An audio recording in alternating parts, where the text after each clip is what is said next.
The grand hall of the Galactic Council buzzed with barely contained laughter. Hundreds of alien representatives from across the galaxy sat in their floating pods, their various expressions of amusement visible despite their different physiologies. Some had multiple mouths twitching in suppressed giggles, while others leaked amused pheromones into the air. At the center of this mockery stood Commander James Miller, his back straight and his blue uniform pristine. The holographic display behind him showed Earth's latest achievement, the Infinity Edge, humanity's first seventh-dimensional vessel. Its sleek design, with its curved silver hull and pulsing quantum cores, was unlike anything the galaxy had seen before. "You expect us to believe," spoke the council leader, his crystalline form shimmering with mirth, "that your species, barely 1,000 years into space travel, has mastered seventh-dimensional engineering." Another wave of laughter rippled through the chamber. Miller remained unmoved. He had expected this reaction. After all, humanity was the youngest spacefaring race in the Council. Most species here had mastered fifth-dimensional travel centuries ago and had given up on reaching further dimensions, claiming it was impossible. "We don't expect you to believe," Miller replied, his voice calm and clear.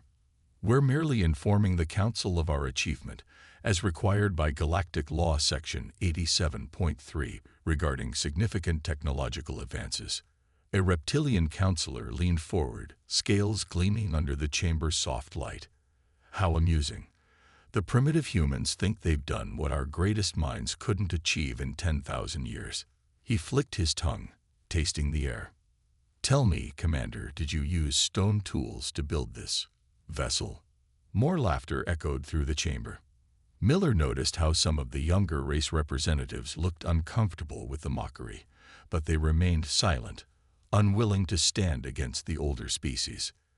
"The Infinity Edge will begin its first public test flight next month," Miller continued, ignoring the taunts. "As per protocol, we invite observers from all council races to witness the demonstration."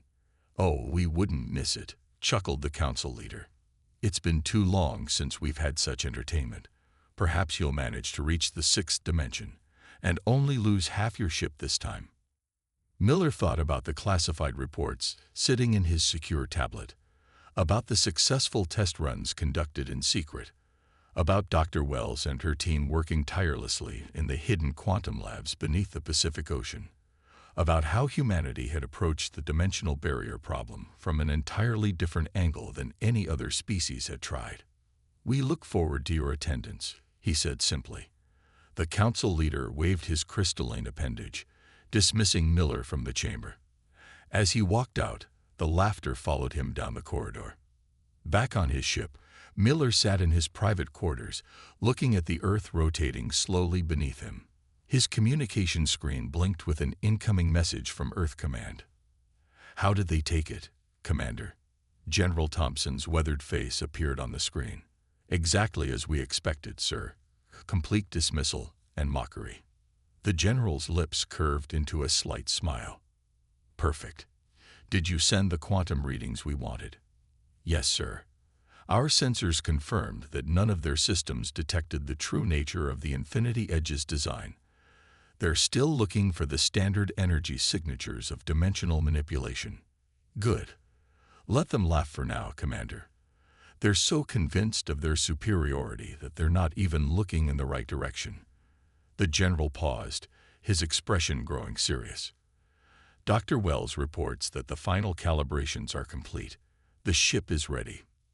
Miller nodded, remembering the countless simulations they'd run, the breakthrough moment when they realized that brute force wasn't the answer to dimensional travel. Humanity had found a way to slip between dimensions like water flowing through cracks, instead of hammering through barriers like every other species had tried. "Let them laugh, sir," Miller replied. "They won't be laughing next month." The general's image faded, leaving Miller alone with his thoughts and the vast expanse of space before him. Soon, very soon, the galaxy would learn that humanity's greatest strength wasn't in their technology, but in their ability to think differently than everyone else. The stars twinkled silently, holding their secrets, waiting for the day when humanity would reshape the understanding of dimensional travel forever. Deep beneath the Pacific Ocean, in a facility hidden from the world's prying eyes, Dr. Anna Wells stood before a massive window. Behind the thick glass, the Infinity Edge's quantum core pulsed with a soft blue light. Unlike the loud, energy-hungry engines of other alien ships, this core hummed quietly, barely using enough power to run a small city. Status report. She called out to her team, her eyes fixed on the gentle swirl of quantum particles inside the core. All readings are normal, Dr. Wells, replied Mark from his control station. His fingers danced across the holographic controls as streams of data flowed past. The entanglement field is stable at 99.8%, better than we hoped for. The truth about humanity's breakthrough was elegantly simple.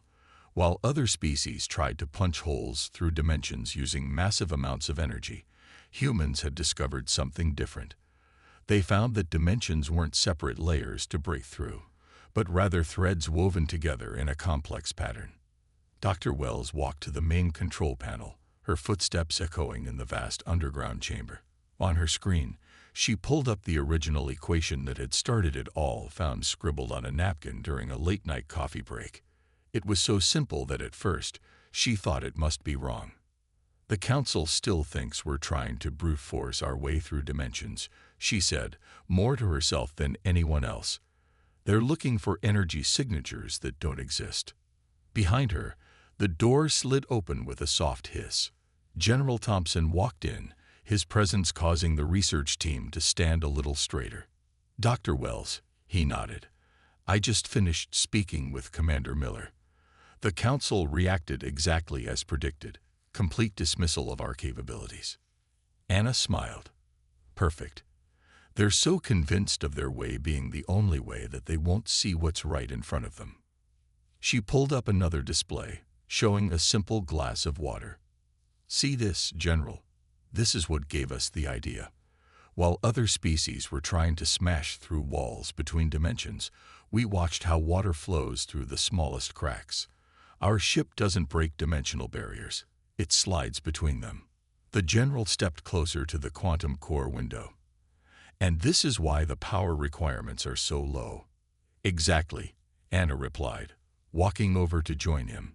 The aliens use enough energy to power a sun just to reach the 5th dimension. We use less power than a small city to reach the 7th. It's not about force. It's about finding the natural paths between dimensions. A soft alarm chimed from one of the monitoring stations. Dr. Wells, called out Mark, we're detecting unusual quantum fluctuations in Sector 7. Anna rushed to his station, her eyes scanning the readings. After a moment, she laughed. Don't worry, that's supposed to happen. The ship isn't just moving through dimensions. It's learning to flow between them naturally, like water finding new paths downstream. The General raised an eyebrow. The ship is learning? In a way, Anna explained. We designed the quantum core to adapt and find the most efficient paths between dimensions. Each test makes it better at finding these natural flows. By next month's demonstration, it will be perfect. She brought up a new display, showing the ship's projected path through dimensional space. Unlike the rigid, straight lines of alien ships, this one looked like a flowing river, elegant and natural. The best part, she added, their sensors can't detect our method because they're not looking for it. It's like trying to find a spacecraft by looking for horse hooves. They're searching for the wrong signs. General Thompson smiled. And when they finally figure it out, by then, we'll be ready to share what we've learned. Anna turned back to the quantum core, its gentle pulse reflecting in her eyes. Humanity's greatest strength isn't our technology, General. It's our ability to look at problems differently. While they tried to conquer dimensional space, we learned to dance with it. The quantum core's light pulsed once more, as if agreeing with her words. In 1 month, the galaxy would learn that sometimes the simplest solutions were the most powerful. And maybe, just maybe, they would learn that laughing at humanity's different approach was the biggest mistake they could make. The emergency meeting of the Galactic Council erupted in chaos. Holographic displays showed a massive fleet of warships approaching human space. The Dominators, a species known for their aggressive expansion, had decided that humanity would be their next conquest. Ambassador Robert Smith stood calmly in the center of the chamber, his gray suit a stark contrast to the colorful alien representatives around him. The council leader's crystalline form flickered with what might have been amusement. "You expect us to intervene?" the leader asked, his tone dripping with mockery. "Perhaps if humans spent less time on impossible dimensional travel and more on proper defense systems, you wouldn't be in this situation." The massive display behind Smith showed the Dominator fleet, over 300 warships, each capable of destroying a small moon. They moved in perfect formation, their black hulls absorbing nearby starlight. "This isn't just about Earth," Smith argued, his voice steady. "The Dominators violate 17 different peace treaties by entering human space. If you allow this, you set a dangerous precedent." A reptilian counselor flicked his tongue. "Oh, let's be honest here. Your species is young, barely out of its cradle. The Dominators will either force you to submit or—" He left the sentence hanging, drawing chuckles from several council members. Smith checked his tablet, watching the countdown timer. The Dominator fleet would reach Earth's outer colonies in less than 6 hours. He had spent exactly the amount of time here that his orders required, giving the council one chance to do the right thing. "I remind the council," he said clearly, "that Earth officially announced its possession of 7th dimensional technology last month. We request intervention not for our sake, but for yours."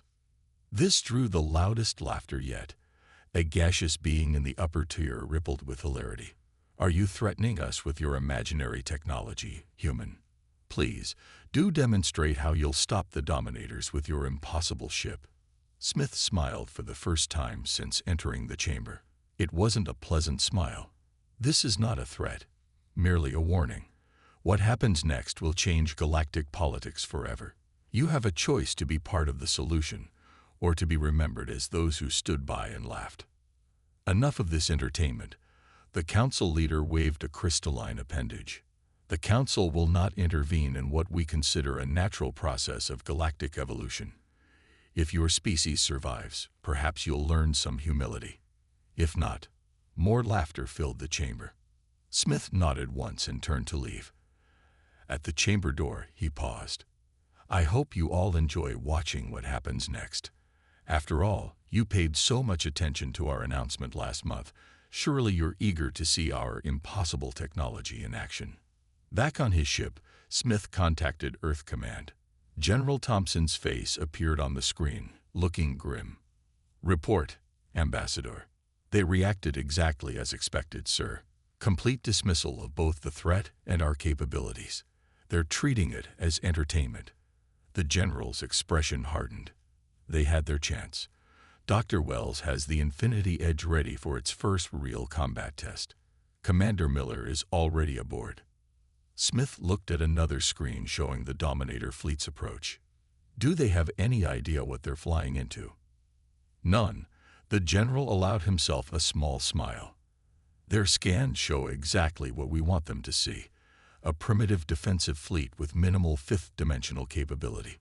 They're expecting an easy victory." And the council? Still watching, still laughing. Dr. Wells says that's perfect. Their own sensors are about to tell them something their minds won't be able to accept. Smith sat back in his chair, thinking about the countless simulations they'd run, about how the Infinity Edge could slip between dimensions like water through stones, appearing anywhere, everywhere, and nowhere all at once. "It's strange, sir," he said quietly. "They're so advanced, yet they never learned one of humanity's most important lessons." "And what's that, Ambassador?" "That laughter dies quickly when faced with the impossible." The general nodded solemnly. "Send the signal. It's time to show the galaxy exactly what they've been laughing at." As Smith sent the coded message to Earth, he couldn't help but think that the real show was about to begin. Soon, very soon, the laughter would stop, and the galaxy would learn why underestimating humanity was their greatest mistake. The Dominator fleet approached Earth's outer defense line with supreme confidence. Their massive black ships, arranged in an attack formation, looked like a swarm of deadly insects against the backdrop of space. In the Galactic Council chamber, hundreds of alien representatives watched through their advanced sensors, still treating the whole thing as an entertaining show. Observe, the council leaders' crystalline form sparkled. How primitive their defense fleet is. Basic shield technology, minimal fifth-dimensional capability. This won't even be a proper battle. But Commander James Miller, standing on the bridge of the Infinity Edge, hidden behind Jupiter's largest moon, smiled. The mighty Dominator fleet hadn't detected them yet. They couldn't. The ship existed in a state that their sensors weren't designed to comprehend. Status report. Miller called out to his bridge crew. All systems nominal, Commander, replied Lieutenant Davis from the engineering station. Quantum core is running at 8% power. Dimensional flow pathways are stable. Miller nodded, watching the tactical display. The Dominators had just passed Mars, their weapons charging. They expected to find a weak human fleet. Instead, they would meet something beyond their understanding. Send the signal to Dr. Wells. It's time. In her underground facility, Dr. Wells received the message and smiled. Begin the unveiling sequence, she ordered her team. Let's show them what they've been laughing at. The Infinity Edge's quantum core pulsed once, softly. Then the ship began to change. In the council chamber, alarms suddenly blared. The tactical displays showing the battle zone flickered and glitched. The council leader's crystalline form vibrated in confusion. What's happening? He demanded. Where are these energy readings coming from? The Infinity Edge revealed itself, but not as any ship had ever done before. It didn't simply appear. It existed in multiple dimensional states simultaneously. To the watching aliens, it looked like the ship was breaking apart, each piece sliding into different layers of reality. Impossible, shouted the reptilian counselor. Their ship, it's in the 4th, 5th, 6th, and 7th dimensions, all at once. The Dominator fleet reacted instantly, turning their weapons toward this new threat. But targeting something that existed in multiple dimensions proved impossible. Their advanced targeting systems couldn't lock onto something that was everywhere and nowhere at the same time. On the Infinity Edge's bridge, Miller watched calmly as the enemy fleet's confusion played out before him. Take us in, he ordered. Show them what dimensional flowing really means. The ship moved, but not like any vessel had moved before. It didn't travel through space. It flowed between the dimensions themselves. One moment it was behind Jupiter's moon. The next it was inside the Dominator fleet formation. Then above it, then below it, existing in all these places simultaneously. In the council chamber, the sophisticated sensor systems were having a meltdown. They simply couldn't process what they were seeing. Their power readings make no sense, one technical analyst reported, his multiple eyes blinking rapidly. They're using less energy than a city, but achieving dimensional manipulation beyond anything we've ever seen. The council leader's crystalline form had stopped sparkling. The laughter that had filled the chamber minutes ago was replaced by stunned silence. Send them a message, Miller commanded. Let's give them one chance to retreat. The communication was sent across all frequencies.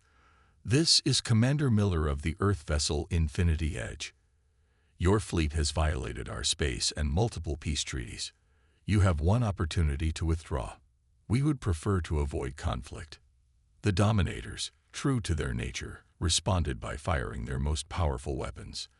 Energy beams and plasma torpedoes shot toward the Infinity Edge from hundreds of ships. But you can't hit what exists in 7 dimensions at once. The attacks passed through empty space, while the Infinity Edge seemed to dance between reality itself. Miller looked at his crew, their faces illuminated by the glow of weapons fire passing harmlessly through their dimensional shields. They had their chance, he said quietly. Dr. Wells, you may proceed with the defensive sequence. In her control room, Dr. Wells nodded. Beginning Phase 2, she announced. "Let's show them why humanity's simple solution changed everything." The quantum core pulsed again, slightly brighter this time. The real demonstration was about to begin, and the galaxy would never be the same. The silence in the Galactic Council chamber was absolute. Gone were the laughs, the mockery, and the smug superiority. Every alien representative watched in stunned amazement as the Infinity Edge demonstrated what true dimensional mastery looked like. Commander Miller stood calmly on his bridge as the Dominator fleet's weapons continued to pass harmlessly through his ship. The quantum core hummed softly, still using less power than a small Earth city. "Dr. Wells," he spoke into his comm, "are we ready for the defensive demonstration?" "Ready, Commander," her voice came back clear and confident. "Remember, we're not here to destroy them, just to show them why nobody should threaten Earth again." Miller nodded to his tactical officer. "Begin the sequence." The Infinity Edge's quantum core pulsed once, its soft blue light shifting to a deeper purple. The ship didn't just exist in multiple dimensions now. It began to influence the dimensional space around it. In the council chamber, the technical analysts were losing their minds. "This is impossible," one shouted, his tentacles waving in agitation. "They're bending dimensional space itself." The council leader's crystalline form had lost all its sparkle, becoming almost transparent with shock. How are they doing this with so little power? On the bridge of the Dominator's flagship, the alien commander was reaching the same horrifying conclusion. Their most powerful weapons weren't just missing. They were passing through spaces that shouldn't exist. "Sir," called out Lieutenant Davis from his station on the Infinity Edge. "The quantum flow is stable. We can proceed with the disarmament sequence." Miller took a deep breath. This was the moment Dr. Wells and her team had prepared for. "Execute Pattern Alpha," he ordered. The Infinity Edge began to move in ways that defied conventional physics. It didn't just phase between dimensions. It created paths between them. Like water flowing through newly formed channels, the ship's influence spread through the Dominator fleet. In the council chamber, the displays showed something unprecedented. The Dominator ship's weapon systems were firing, but not at their targets. Their energy beams and plasma torpedoes were curving through dimensional space, emerging from different points, striking their own vessels. "They're not even firing their weapons," gasped a gaseous council member, its form swirling in confusion. "They're just redirecting space itself." Indeed, the Infinity Edge hadn't fired a single shot. Instead, it had created a complex web of dimensional pathways, turning the Dominator's own weapons against them. Each shot they fired emerged from a different point in space-time, carefully calculated to disable but not destroy their ships. "Status report," Miller called out as the Dominator fleet's weapons systematically disabled their own shield generators and weapon systems. "Quantum core still at 12% power, sir," reported Davis. Dr. Wells' calculations were perfect. No casualties on the Dominator ships, but they're completely disabled. In her underground facility, Dr. Wells watched the data streams with satisfaction. "This is why we succeeded where others failed," she said to her team. "We didn't try to overpower the dimensions. We learned to work with them." The Dominator fleet hung motionless in space, their mighty ships now powerless. Their commander's voice, when it finally came through the communication channels, had lost all its previous arrogance. We surrender." The message was simple, bearing none of their usual threats or demands. Miller looked at his tactical display, watching the last energy readings fade as the dimensional pathways gently closed. "Send word to the Council," he ordered.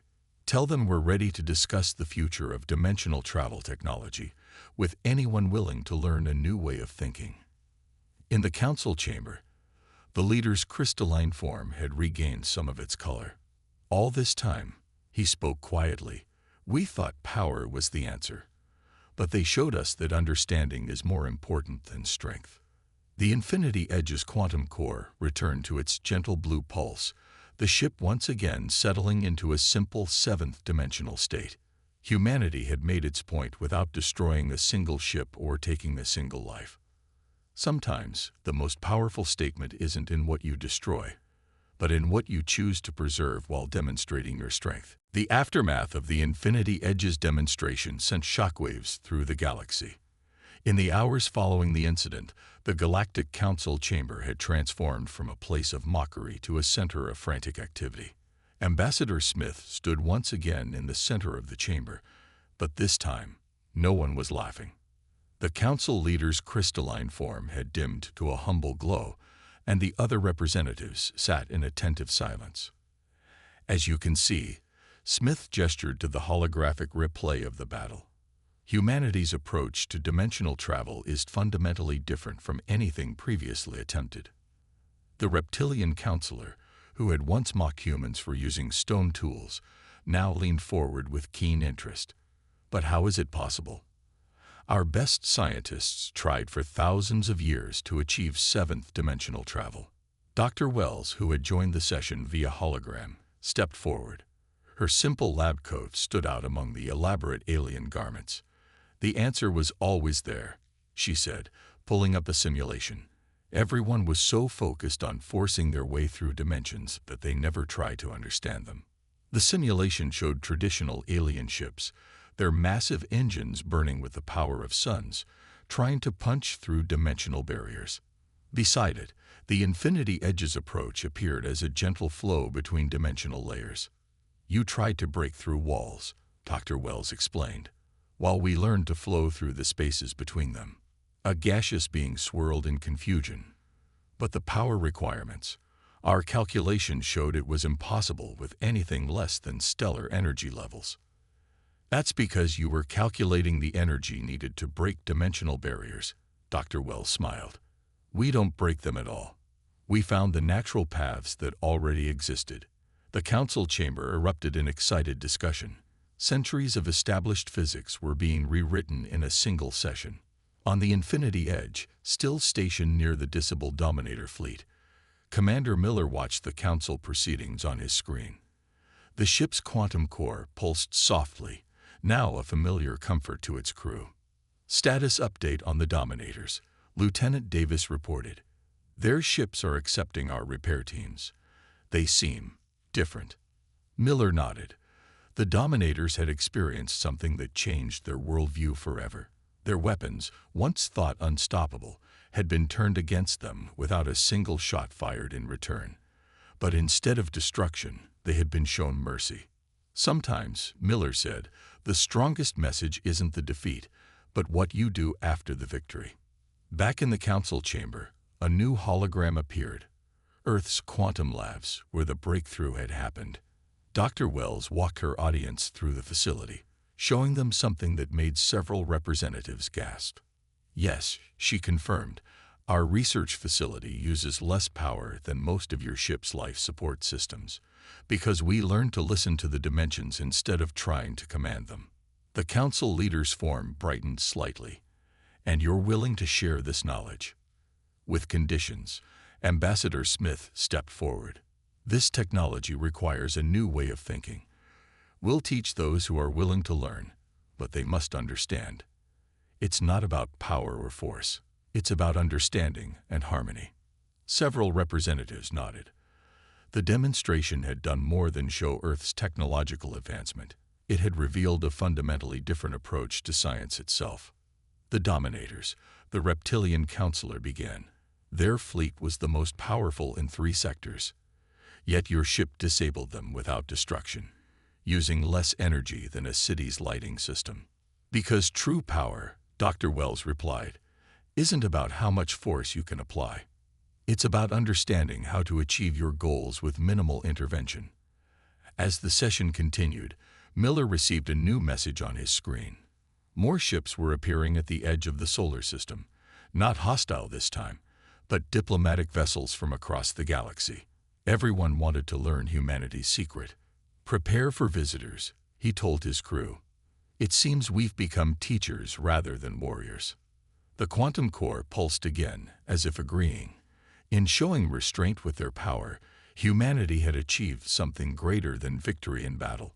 They had sparked a revolution in how the galaxy thought about science itself. Sometimes, the biggest changes come not from showing strength, but from demonstrating wisdom. 1 month after the Infinity Edges demonstration, Earth's orbital space had transformed. Where once there had been empty space, now hundreds of ships from across the galaxy hovered, their crews eager to learn humanity's secrets. The Galactic Council had established a permanent embassy on the moon, its crystalline towers reflecting Earth's blue light. In the underground quantum facility, Dr. Wells stood before a class of alien scientists. The room that once held Earth's greatest secret now served as a classroom for the galaxy's brightest minds. "The fundamental mistake," she explained, pointing to a simple glass of water on her desk, "was thinking that dimensions were walls to be broken.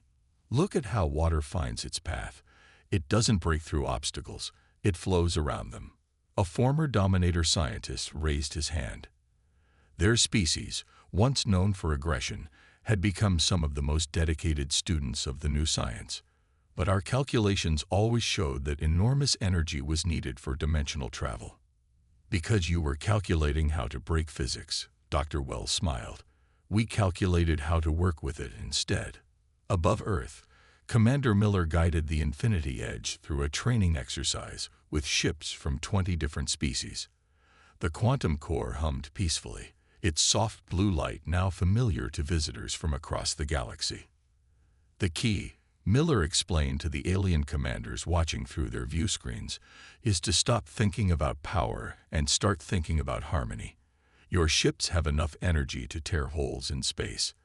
Ours doesn't need to, because we found the paths that were already there." In the Galactic Council's lunar embassy, Ambassador Smith sat with the council leader, watching Earth rotate slowly before them. The leader's crystalline form had regained its sparkle, but it was different now, more thoughtful, less arrogant. "We laughed at you," the leader said quietly. "We thought we knew everything about space and dimension. How wrong we were." Smith nodded. "The greatest barrier to learning isn't lack of knowledge. It's the assumption that you already have all the answers." In Dr. Wells' classroom, the lesson continued. She pulled up a hologram showing the traditional alien method of dimensional travel, massive engines forcing their way through space-time, and beside it, the Infinity Edge's gentle dimensional flow. "Look at the energy differences," she pointed. "Your methods use the power of suns. Ours uses less energy than this facility's coffee maker." This drew chuckles from the alien scientists, who had become oddly fond of Earth's favorite beverage during their studies. On the Infinity Edge's bridge, Miller watched as alien ships attempted their first flow maneuvers. Some were succeeding, their massive engines powered down, finally understanding that gentleness could achieve what force could not. "It's like teaching them to dance," Lieutenant Davis observed, watching the ships move. "More like teaching them to swim," Miller replied. "They spent so long trying to break through space that they never learned they could flow through it." Back in the lunar embassy, Smith and the council leader were discussing the future. The leader's form shimmered with new possibilities. "Your technology has changed everything," the leader admitted. "But it's not just the technology, is it? It's the thinking behind it." "That's why we're teaching everyone who wants to learn," Smith agreed. "The galaxy doesn't need more weapons or more power. It needs new ways of seeing old problems." Dr. Wells concluded her class with a demonstration. The Infinity Edge, visible through the facility's windows, performed a series of dimensional shifts that would have once seemed impossible. But now her students nodded in understanding, seeing not the impossibility, but the elegant simplicity. "Remember," she told them, "the greatest discoveries don't come from having the most power or the most advanced technology. They come from being willing to question everything you think you know." As Earth's day came to an end, the planet was no longer just another world in the galaxy. It had become a center of learning, a place where species once divided by arrogance and power now came together in pursuit of understanding. The laughter that had once echoed through the Galactic Council chamber had been replaced by something far more valuable: the quiet joy of discovery. the excitement of new possibilities, and the understanding that sometimes the greatest power comes not from strength, but from wisdom. Humanity had done more than prove itself to the galaxy. It had shown that the path forward wasn't through force or power, but through understanding, cooperation, and the courage to think differently. The stars seemed brighter now, full of new possibilities, as the galaxy learned to flow, rather than fight against the fabric of space itself.